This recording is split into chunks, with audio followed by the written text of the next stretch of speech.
Shalom. Eh, di sini kami ingin mempresentasikan tugas agama Kristen dengan pada hari ini kami dari kelas TREA Malam. Kami izin memperkenalkan diri kami dulu dari Alexandro Wijaya dengan NIM 4242211002 dan ini TS 4242211024. Oke,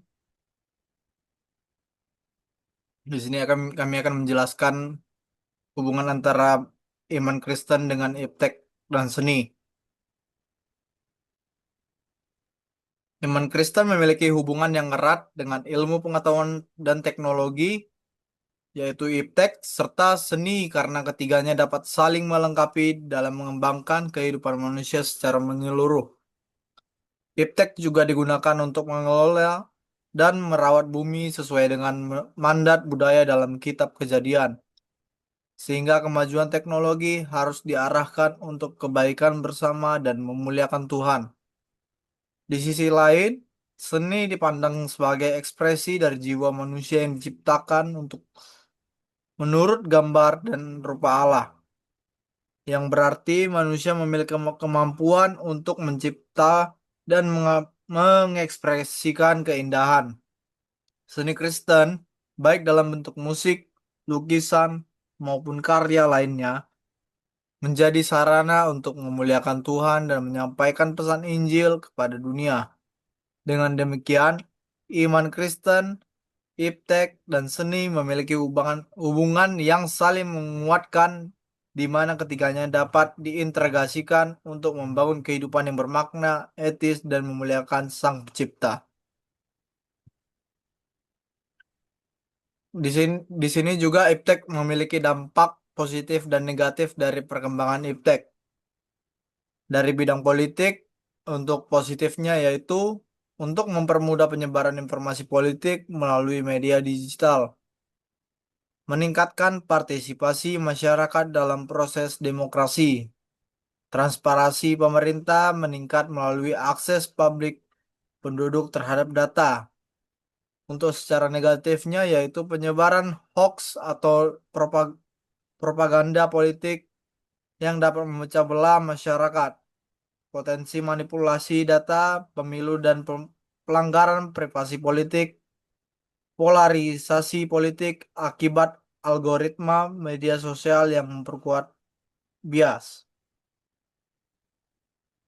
Dalam secara bidang ekonomi, untuk positifnya yaitu efisiensi produksi dan distribusi meningkatkan melalui otomatisasi dan digitalisasi. Yang kedua, munculnya ekonomi digital e-commerce vintage yang membuka banyak lapangan kerja. Dalam secara negatifnya, ketergantungan pada teknologi dapat mengurangi kesempatan kerja manual. Yang kedua yaitu keamanan data transaksi ekonomi rentan terhadap kejahatan cyber. Dalam bidang sosial, secara positifnya yaitu komunikasi antar individu dan komunitas menjadi lebih cepat dan luas. Akses informasi sosial dan kesehatan menjadi lebih terbuka. Secara negatifnya yaitu interaksi sosial langsung menurun tergantikan oleh interaksi virtual. Potensi penyalahgunaan media sosial untuk penipuan, ujaran kebencian, dan bullying. Dalam secara budaya, yaitu untuk positifnya yaitu pelestarian budaya dapat dilakukan secara digital dan diakses luas. Yang kedua, pertukaran budaya antar bangsa meningkat melalui internet dan media, mendorong inovasi budaya melalui seni dan teknologi. Secara negatifnya, masuknya budaya asing dapat mengikis budaya lokal, anak muda cenderung meninggalkan warisan budaya tradisional, komersialisasi budaya bisa mengurangi nilai luhur dan maknanya. Dalam bidang pendidikan, untuk positif yaitu pembelajaran menjadi fleksibel melalui e-learning dan platform digital. Yang kedua, akses terhadap sumber ilmu pengetahuan menjadi luas dan mudah. Yang ketiga, inovasi metode pembelajaran dengan teknologi seperti R atau VR dan AI.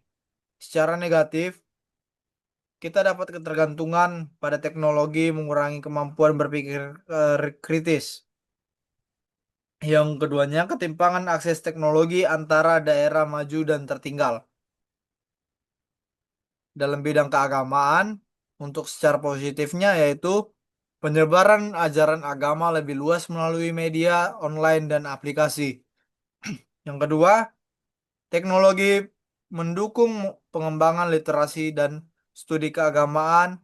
Umat dapat mengikuti kegiatan keagamaan secara daring, dan secara negatifnya yaitu potensi penyebaran ajaran sesat atau radikalisme secara digital, komersialisasi konten keagamaan yang mengurangi kehikmatan ibadah, kurangnya interaksi spiritual secara langsung dalam ibadah berjamaah.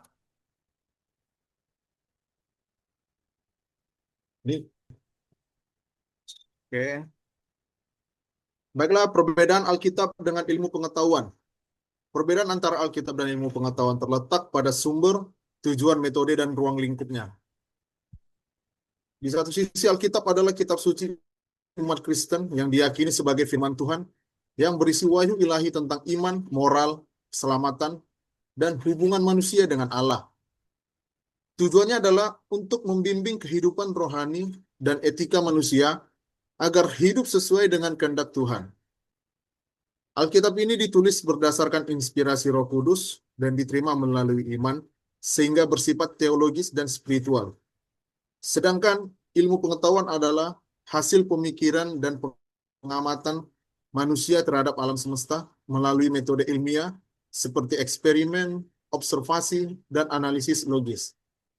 Tujuannya itu ialah memahami fenomena alam, menemukan kebenaran objektif, serta menciptakan teknologi untuk meningkatkan kualitas hidup manusia. Jadi, Alkitab berbicara tentang kebenaran rohani dan moral, sedangkan ilmu pengetahuan berbicara tentang kebenaran empiris dan rasional. Meski berbeda, keduanya tidak saling bertentangan, karena Alkitab mengungkapkan mengapa dunia diciptakan, sementara ilmu pengetahuan menjelaskan bagaimana dunia bekerja. Oke, selanjutnya sikap orang Kristen menghadapi perkembangan iptek yang semakin maju. Perkembangan iptek ini yaitu bagian dari kemajuan zaman yang tidak dapat dihindari. Sebagai orang Kristen, perkembangan iptek seharusnya disikapi dengan bijaksana, terbuka namun tetap kritis, dan berlandaskan iman kepada Tuhan.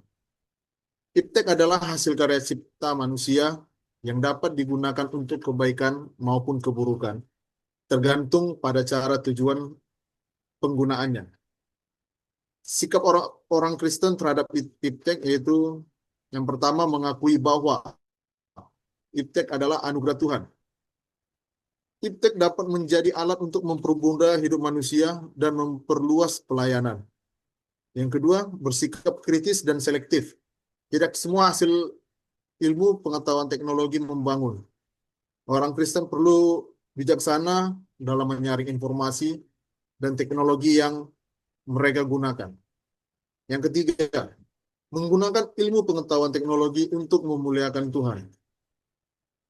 Menggunakan media, ilmu, dan teknologi sebagai sarana untuk menyampaikan kasih karunia Tuhan dan menjangkau lebih banyak jiwa untuk lebih mengenal Tuhan.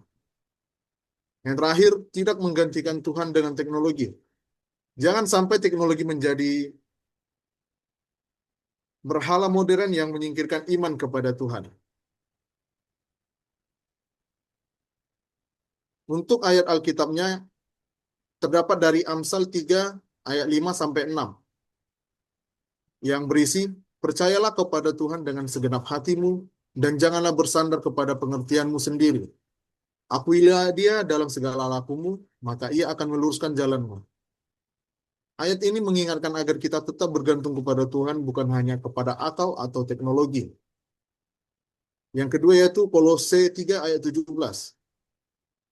Berbicara yaitu, dan segala sesuatu yang kamu lakukan dengan perkataan atau perbuatan, lakukanlah semuanya itu di dalam nama Tuhan Yesus, sambil mengucap syukur oleh Dia kepada Allah Bapa kita. Setiap penggunaan iptek harus mencerminkan identitas kita sebagai pengikut Kristus.